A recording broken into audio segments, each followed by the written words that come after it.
సౌరవ్యవస్థ, solar system అనగా క్రింది వాటిలో దేనిని సూచిస్తుంది? Option B. సూర్యుడు మరియు దాని గురుత్వాకర్షణ శక్తికి లోబడి ఉండే ఖగోళ వస్తువుల సముదాయం. సూర్యుడు ఒక ఆప్షన్ డి. నక్షత్రం, స్టార్. సూర్యుడు ప్రధానంగా క్రింది ఏ వాయువుల మిశ్రమంతో కూడి ఉంటాడు? Option B. హైడ్రోజన్ మరియు హీలియం. సౌరవ్యవస్థకు ప్రాథమిక మరియు ముఖ్యమైన శక్తి వనరు ఏది? Option C.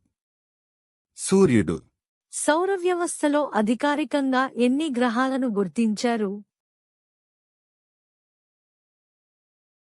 Option B. 8.